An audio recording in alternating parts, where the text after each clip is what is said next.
Hey traders, and welcome to the Forex Focus. In this show, we look at the major FX pairs and we look at the opportunities it could be setting up for the week ahead. And we do this primarily from a technical perspective. So we're not really concerned with the longer term fundamentals and the longer term drivers of the currency pairs. We're looking at the short term factors that are going to affect momentum in the very short term and hence can make us a profit in the short term. So what we'll do is we'll jump over to the charts and we'll start by looking at the Aussie dollar. So if we take a look at the Aussie dollar and we look at it we start by looking from the longer term perspective, because it's always important to get context around the trades. We don't want to just sort of be focusing on the very, very short term charts for the triggers and not really pay attention to what direction is the general market moving in, because ultimately you're going to get a lot more high probability trades. You're going to make a lot more money if you take the longer term picture into account. So we'll start off by taking a look at the daily charts. And as we can see here on the daily chart, prior to the massive pandemic, so the COVID-19 outbreak, we had the Aussie dollar was trending downwards. So it's trending quite nicely downwards, respecting the 100 period moving average. And when I say respecting, let me clarify that. I don't mean that it's bouncing off of it, but it's just kind of paying attention to that particular average. And what you'll actually find is if we're drawing a trend line there, it's more paying attention to the trend line than it is the average. But that kind of is a nice way of contextualizing price in any case. Before it, we had a very quick pop up, so it looked like we were going to get some Australian dollar strength. And then obviously we had the outbreak and everything started to fall through the floor. And that's ultimately what it did. And then after that, we saw that the markets very, very quickly recovered. Now, I've always been a little bit dubious of this recovery. I felt like, the markets are generally sort of overestimating the recovery, and I felt that there would be a further move to the downside. However, every move to the downside or every attempt has been met with buying pressure. The only difference is if we zoom in here, we can see that this sell-off over here was met with buying pressure and we went off to new highs. And the market then sold off again and we broke out to new highs again. The market then sold off again. And this most recent rally hasn't managed to break out to new highs. And we're still sort of respecting this trend line over here. And we're holding beneath the 100 period moving average. So what I'm thinking here is that if the market does hold below this level here, and let's just put in horizontal resistance line there. If the market holds below this level there and also breaks below this level, so breaks below the 0.6370, then we can be looking for opportunities to sell the market. Now, how do we do that?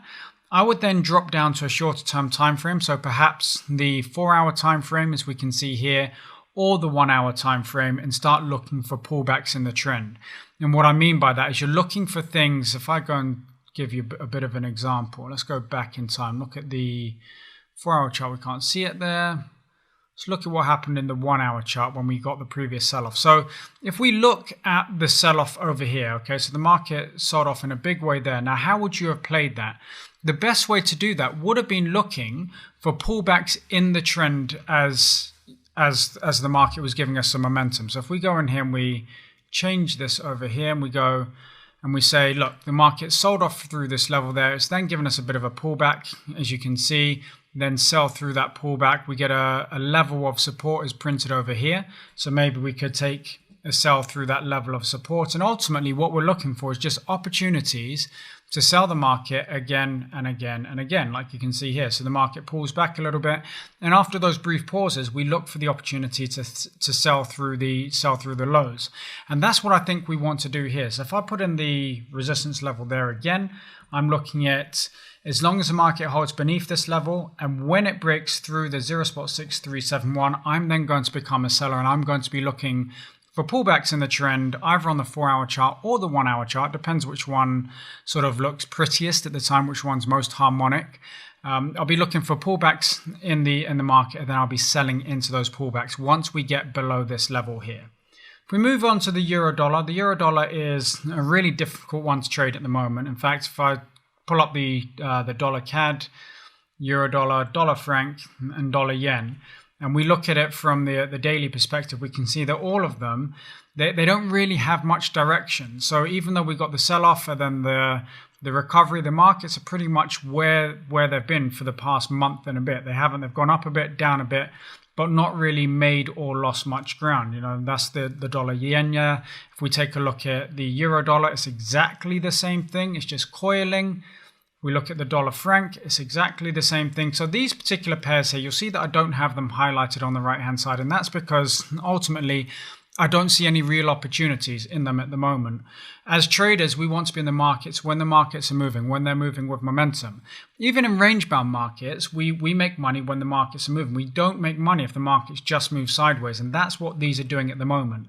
So until they break out of their little ranges, so for example, let's say the dollar franc here, we wait for it to break out above there or break below this level here, then I'm not really going to pay much attention to it. Same thing with the dollar yen. It looks like it wants to go lower, but at the moment it isn't really proving that.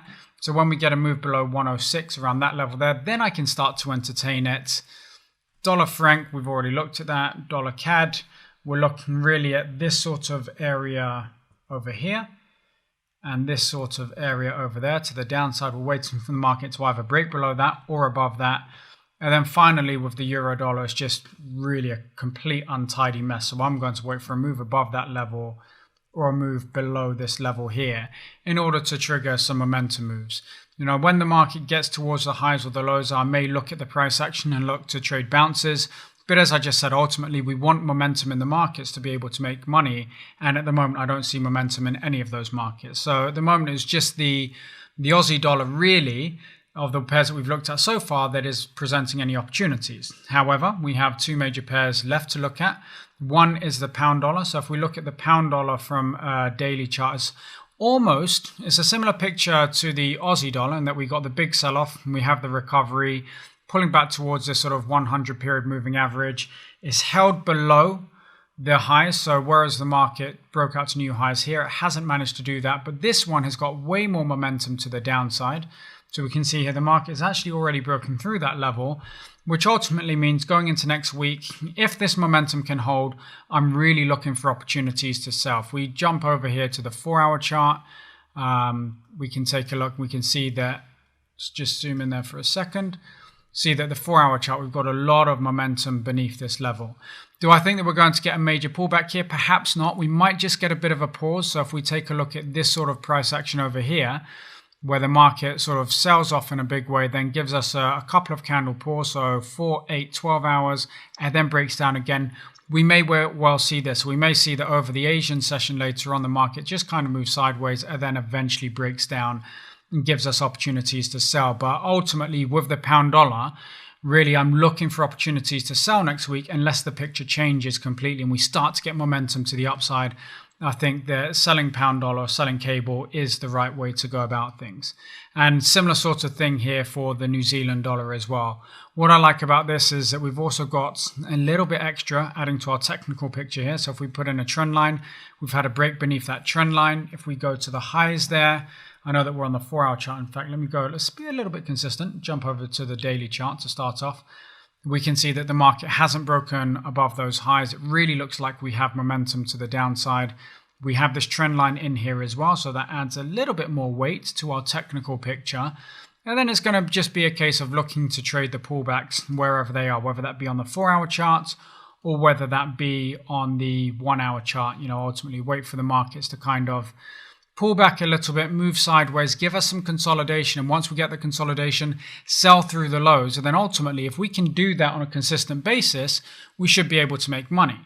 Now, it's important to note that we're not going to make money on every single trade that we take, right? So it may be that we get into some of these markets and they go in the opposite direction, but that's trading for you. We have to understand that that's what, you know, trading is all about. Ultimately, we'll come up with a plan. We'll look at evidence. All of the evidence at the moment in the trades that we were looking at are pointing to a move to the downside. So we're going to be taking the trades to the downside. More often than not, we should be able to make money with these types of trades. But don't be discouraged if 1 or 2 trades don't go your way. Even, you know, if the market then gives you another opportunity to sell, you have to take that because that's what we're looking for. That's what momentum is pointing to at the moment.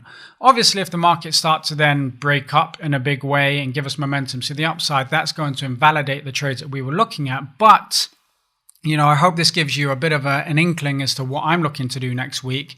Obviously, these are the major currency pairs. You can apply the same sort of principles that I teach you on the show here to some of the crosses as well. So, you'll find opportunities in the pound Aussie, the pound New Zealand, the euro pound, for example. There are a bunch of charts out there that are showing similar bouts of momentum at the moment that we're able to take advantage of. Okay, so I hope you enjoyed the show here. I hope you found value.